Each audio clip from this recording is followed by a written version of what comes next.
Hello, I am going to talk about the second part of Persepolis book. Marjan was sad because his dad was not a hero. Luckily, one day they told to her about her uncle Janusz, and she had a hero in her family. She loved him immediately. He told stories to her in the nights. He told to her that when he was 18 years old, his uncle Faridon and his friends proclaimed the independence of the Irian province. Faridon elected Minister of Justice of the new little republic. He looked that the soldiers arrived to arrested to Faridon, so Anush ran away. For days and days he walked through the falling snow. He crossed the mountains to find refuge at his parents' house in Astara. He was nearly dead when he arrived. After that, he decided to go into exile.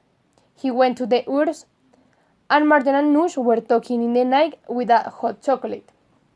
He told to her that he felt very alone. He missed his family. So he decided to go home with a false passport and disguise himself. But he wasn't very convincing. They soon recognized him. The soldiers put him in prison for 9 years. He told all this to her because he believed that it was very important that she know the family memory. One day, she was walking down the streets and she met two friends. One of them said she would go to live in the United States because he could not stand the Islamic leaders. Marjan was very sad because that boy liked her a lot.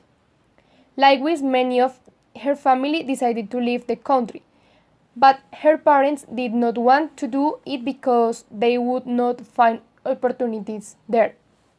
After that, her uncle did not come to her house to say good night, so she was very sad because deep down she knew that they had captured him. Anush wanted to see her, so her parents took her to prison and he gave her a bread swan. He said he loved her a lot, and that was the last time he saw him again. And they killed him. From that day, she decided to get away from God. With the murder of her uncle, the repression was much stronger. The education minister decreed that universities should be closed, since the educational system and books represented decay and that everyone should be educated on the true path of Islam. Marian was very sad and upset by the decision. She wanted to study chemistry, but another of her dreams was frustrated. Another day, Marjan and her father found her mother crying in the streets because some men were attacking her for not wearing the veil and for the clothes she was wearing. She felt really annoyed and very helpless. So they decided to go to a demonstration to demonstrate their non-conformity, also because they never wanted to wear the veil. It was the last protest they went to, as there was terrible repression. The soldiers assaulted and killed hundreds of women for protesting in the streets. Marjan did not understand why there was such a stronger repression towards women, but not towards men. The authoritarian regime forced women to wear a totally closed outfit, while men could dress as they wanted. It seemed a total injustice.